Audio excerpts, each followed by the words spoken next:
ඉස්සෙල්ලාම මෙතනට පැහැදිලි කරන්න කලින් මම මෙම ලොකුවට මේ කතා කරන සංස්කෘත කියන වචනය ගැන පොඩි හඳුන්වීමකුත් අපි කරගෙන හිටියොත් සංස්කෘත කියන වචනය අපිට දැන් චුල්ලවග්ගපාලියේ 100 වෙනි පිටුවේ මේ තියෙනවා කියන එකනේ කියන්නේ.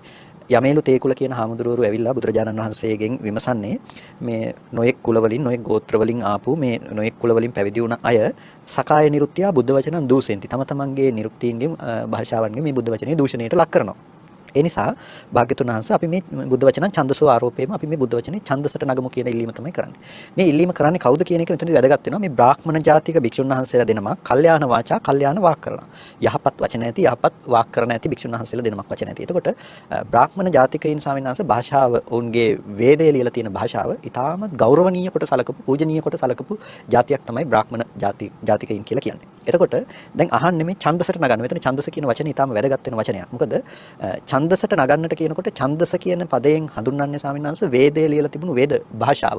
කැමැත්තත් හඳුන්වනවා වේද භාෂාව පිළිබඳවත් හැඳින්වීම කරනවා. එතකොට වේද භාෂාව ස්වාමීන් වහන්සේ ක්‍රිස්තු පූර්ව 1500ක විතර අතීතයේ ඉඳලා ඍග්වේදයේ රචනා වෙලා ආපු භාෂාවක් තිබුණා. වේදයේ තිබූ භාෂාව තමයි මේ වෛදික භාෂාව කියලා කියන්නේ. එතකොට වෛදික භාෂාව අපිට ඡන්දස් ස්වරූපයෙන් තමයි දකින්නට තියෙන්නේ. එතකොට ඒ නිසාම මේ භාෂාවට ඡන්දස් භාෂාව කියන නමත් ව්‍යවහාර කරනවා. එතකොට මේ ඡන්දස් භාෂාව එහෙම නැතිනම් මේ වෛදික භාෂාව හුදෙක්ම බ්‍රාහ්මණන් අතර විතරයි ව්‍යවහාර වුනේ.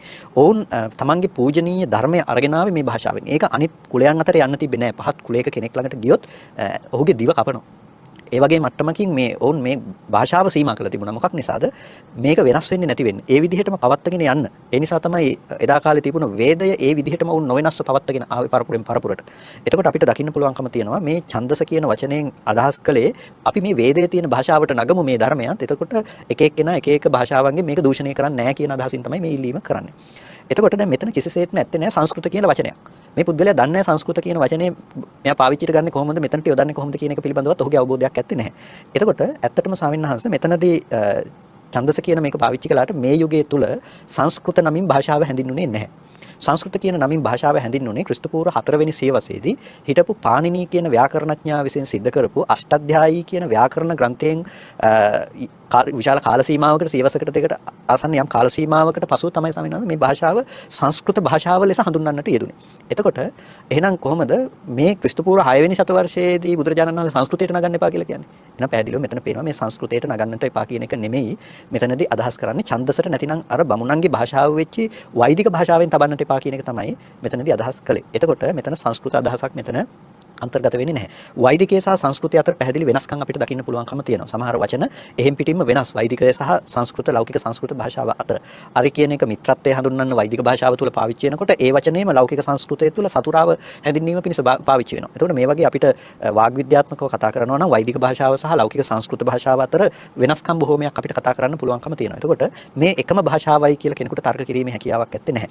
එහෙනම් අපි දකිනවා ලෞකික සංස්කෘත කියන නැත්නම් සංස්කෘත භාෂාව සාමාන්‍යයෙන් ඕන කෙනෙක් ව්‍යවහාර කරපු භාෂාවක්. සමාජයේ කතා බහ කරපු බොහෝ පිරිසක් අතර ව්‍යවහාර වුණ භාෂාවක්. කාව්‍ය ලියලා තියෙනවා. අපි දන්නවා මහා කවි කාලිදාස වගේ අය කවි පොත් ලිව්වා. ඒ කවි පොත් මේ සාමාන්‍ය ජනතාව පරිශීලනය කළා. එහෙනම් සංස්කෘත භාෂාව සාමාන්‍ය ජනතාව ව්‍යවහාර කළා. හැබැයි වෛදිකය ඒ කාලේ වෙනකොට වෙන් වෙලා තිබුණේ හුදෙක්ම තමන්ගේ වේද ග්‍රන්ථ ටික අරගෙන යන්න විතරයි. ඒකට මේ වේදයේ තිබූ උත්තරීතර ඒගොල්ලෝ උත්තරීතරයේ සලකපු භාෂාවට මේ ධර්මයේ නගමු කියන එක බුදුරජාණන් වහන්සේ එක හෙලා ප්‍රතික්ෂේප කරා. ප්‍රතික්ෂේප කරන්නට හේතුනේ බැරි වෙලාවත් වෛදිකයට මේක නැගුවා නම් එදා කාලේ හිටපු අර පහත් කුලවල ඉපදුනායයි සම්මත අයට නුවණ තිබුණත් ධර්මයේ සජ්ජායනා කරන්න අයිතියක් නැතුව යනවා. ඒ සමාජයෙන් ඒ අයට දඬුවම් පමුණවන්න පටන් ගන්නවා. අන්න ඒ වෙසණයට පත් කරන්න අවශ්‍ය නැති නිසා තමයි මේක බුදුරජාණන් වහන්සේ පිළිගත්තේ නැත්තේ. හැබැයි අපිට මේකේ වචනය සංස්කෘත කියන වචනය පිළිබඳව මොහු දන්නේ නැහැ කොහෙන්ද ආවේ කියලාවත්. සංස්කෘත කියන වචනය ඇත්තටම යෙදෙන්නේ ස්වාමීන් වහන්සේ අට කතාව තුල විග්‍රහ වෙලා තියෙනවා. වේදංගීය සක්කත භාෂාය කියලා. එතකොට මේ වචනය පිළිබඳව මේ විග්‍රහ කරනකොට මේ ඡන්දස කියන වචනේ ඡන්දසං ආරෝපේම කියන මේ වචනය විග්‍රහ කරනකොට ඒ විදිහට තමයි දක්වන්නේ. එතකොට වේදංගීය සක්කත භාෂාය කියන පදය සංස්කෘත භාෂාව කියන එක එතනදී තමයි වේදයේ තියෙන සංස්කෘත භාෂාව කියන එකෙන් හඳුන්වන්නේ.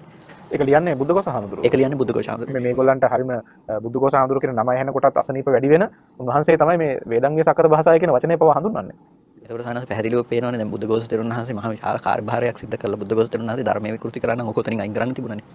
නමුත් බුද්ධඝෝෂ තෙරුන් වහන්සේ කිසිසේත්ම මේක විනාශ කිරීමේ කුමන්ත්‍රණයක් කළා නෙමෙයි. ධර්ම විනය තිබුණ විදියට සංග්‍රහ කළා මිසක කවදාවත් ඒක වෙනස් කළේ නැහැ. නමුත් මොවුන්ට ඇත්තටම අර ණයට අන්තකුල වගේ වෙලානේ තියෙන බුද්ධඝෝෂ තෙරුන් වහන්සේ අර්ථකථන පැහැදිලි කිරීම මොන්ට අල්ලන්නේ නැහැ. ඒ කියන්නේ ඔවුන්ගේ මිත්‍යා දෘෂ්ටි කියන්න බෑ බුදුගොස තෙරුන් වහන්සේගේ අර්ථකථනයත් එක්ක. ඒ නිසා ඔවුන් ඒක සම්පූර්ණයෙන්ම ප්‍රතික්ෂේප කරලා බුදුගොස තෙරුන් වහන්සේට පහර පිට පහර ගන්නවා. හැබැයි ඔවුන් දන්නේ නැහැ වේදන්විය සක්කත භාෂාවයි කියලා මේ ඡන්දස කියන එකට සංස්කෘත කියන වචනේ දෙන්න ඔවුන් ගත්ත ඒක බුදුගොස තෙරුන් වහන්සේගෙන් කියලා ඔවුන් දන්නේ නැහැ.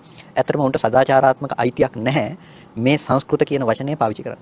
එතකොට එතනදී ඇත්තටම ස්වාමීන් වහන්සේ අපිට කියන්න ඕනේ ඔවුන්ට සදාචාරාත්මක අයිතියක් නැහැ මේ සංස්කෘත භාෂාව කියන වචනේ පාවිච්චි කරන්න. මොකද ඒක බුදුගොස තෙරුන් වහන්සේ ලක්වපු අර්ථ විවරණයක් නිසා. ඇත්තටම මේ වාග් විද්‍යාත්මකව භාෂා දිහා අපි බලනකොට අපිට දකින්න පුළුවන් දේ තමයි වෛදික භාෂාවේ ස්වරූපාර්ථයන් අරගෙන සංස්කෘත භාෂාව කියන දේ පසු කාලීනව සාමාන්‍ය ජනතාව අතර ව්‍යවහාර වෙන්නේ. හැබැයි ඒ ස්වරූපේ වුණාට මේක භාෂා ලක්ෂණ අතින් යම් බොහෝ වෙනස්කම් අපිට දකින්න තිබුණා. අරක හුදෙක්ම බමුණන් අතර විතරක් එදා යුගයේදී පාවිච්චි වුණා. පසු කාලීනව මේක සාමාන්‍ය ජන සමාජයේ භාවිත වුණා. ඒ නිසා ඒක ලෞකික සංස්කෘත කියලා හැඳින්වුණා. එතකොට එදා කාලේදී බමුණන් අතර විතරක් පාවිච්චි වුණ භාෂාවකට ධර්මයේ නොනැගිය යුතු නිසා තමයි බුදුරජාණන් වහන්සේ එක එක වෙලා ප්‍රතික්ෂේප කළේ කියන එක අපිට මෙතනදී පැහැදිලි කරගන්නට ඕනේ.